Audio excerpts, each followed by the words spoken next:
Sahabat, sekarang saya mau menunjukkan beberapa titik yang ada di bagian tulang belakang.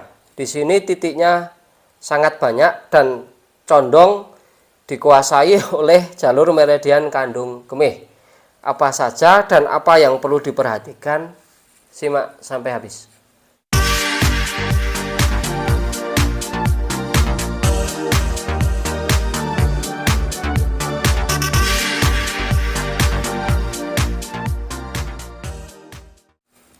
Sahabat, sebelum memijat pada bagian punggung dan pinggang, perhatikan bentuk tulang belakangnya.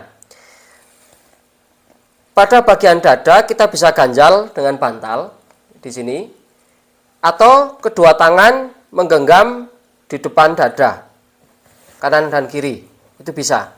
Kemudian dari semua tulang belakang kita cek seperti ini, kita pastikan bentuknya, apakah dia lurus, bengkok, tebal sebelah, kifosis, atau lordosis. Yang saya perhatikan pada Pak Junaidi ini cenderung lordosis pada bagian lumbar. Bagian ini cenderung agak masuk juga. Jadi ini kecenderungannya lordosis. Kalau lordosis seperti ini, pada bagian lumbar, baik kanan dan kiri pada jalur meridian kandung kemih tidak boleh dipijat. Kita boleh pijat di jalur meridian kandung kemih di selain yang lordosis. Yang lordosis di sini berarti kita pijat berarti mulai dari torak. Torak itu yang masih kena rusuk sampai sini. Yang tidak ada rusuk ini lumbar. Yang dari tulang duduk ke sini ini sakral ya. Kemudian tulang ekor. Ini 5, ini 12. Cervical ada 7. Pijatnya dari masing-masing tulang belakang kita pijat menjauh dari sendi. Ini tulang belakangnya kita tarik keluar seperti ini. Bila kita menemukan laktat, kita akan terasa ada yang lebih mengeras kondisinya. Kita beri tekanan yang lebih lama.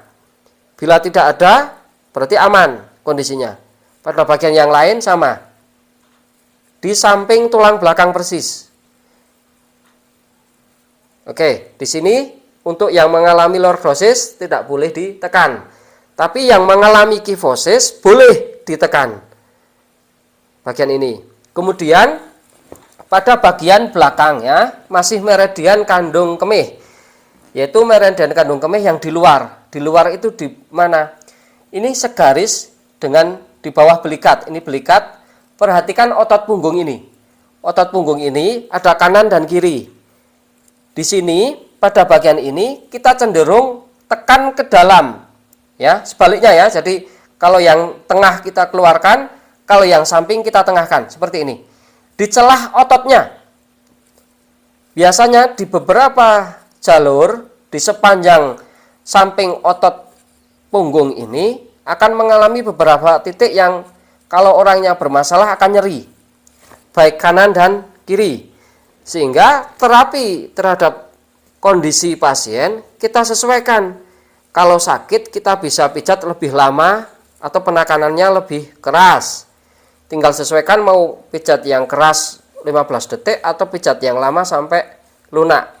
Di beberapa titik ketika orang mengalami sakit pinggang sakit.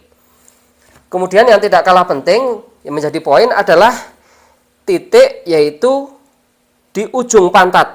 Segaris dengan otot punggung ini, di sini ketemu tulang duduk ya, tulang panggul di sini. Kemudian sekitar 3 jari di sini, tinggal disesuaikan dengan pasien. Yang jelas pada bagian ini di ujung pantat, di sini ada cekungan tulang. Nah, di cekungan tulang ini kita temukan rasa nyeri biasanya, ya kan? Ini cekungannya nih, terasa Pak Junaidi? Nah, baik kanan dan kiri. Ketika orang yang mengalami saraf kejepit, sakit pinggang, ini menjadi titik poin yang sangat penting. Ya, di ujung pantat ini. Cara menemukannya segaris dengan otot punggung sini ketika sampai tulang, ini tulangnya sekitar 3 jari. Cari di ujung otot, yaitu di cekungan tulang. Nah, ini tulang, betul kan? tanda betul biasanya itu ada cekungan tulang, ketika kita tekan ada asam laktat, biasanya nyeri ketika orang sakit pinggang. Baik kanan dan kiri kita perlu pijat semuanya, meskipun yang sakit pinggang sebelah.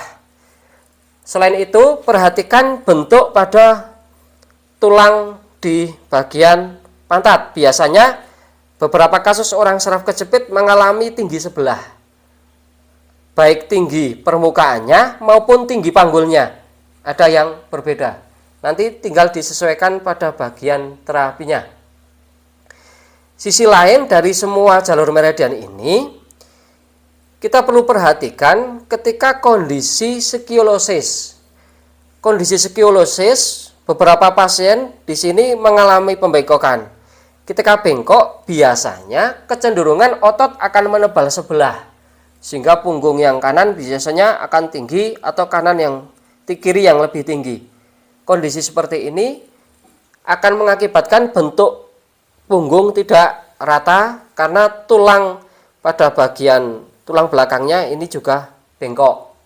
Sisi lain, di bagian torak dari nomor 6 ini ya, dari torak nomor 1 sampai nomor 12, kadang beberapa pasien mengalami perubahannya, yaitu ada yang terlalu menonjol, ada yang terlalu keluar. Makanya kita perlu perhatikan satu persatu, adakah yang terlalu menonjol. Makanya paham anatomi bentuk tulang belakang menjadi sangat penting ketika ada beberapa kondisi yang terlalu masuk ke dalam, karena bentuknya akan berbeda pada bagian tonjolannya. Ketika normal itu cenderung sama antara satu dengan yang lain, tapi ketika mengalami perbedaan dia akan cenderung berbeda ketika ditekan seperti ini. Penekanannya ini tidak butuh penekanan kuat karena hanya ini untuk mengecek saja. Contoh ini terjadi lordosis, makanya di sini tidak ada benjolan, ini cenderung terlalu masuk. Ini di bagian lumbar satunya, ini terlalu masuk sehingga bagian lumbar 4-5-nya terlalu ke dalam. Jadi kecenderungannya lordosis.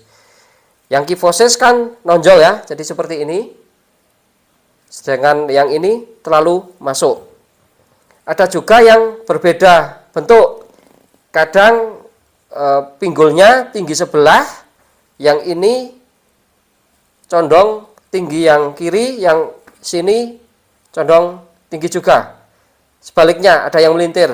Kadang ada sebagian juga mengalami bagian yang kanan lebih tinggi ketimbang yang kiri, atau sebaliknya pinggulnya yang kiri turun, yang pundak bagian kiri juga turun, tapi bagian kanan, bagian pundak menonjol, bagian ini. Nah, makanya paham anatomi bentuk di sini akan mempermudah penanganan kondisi pasien.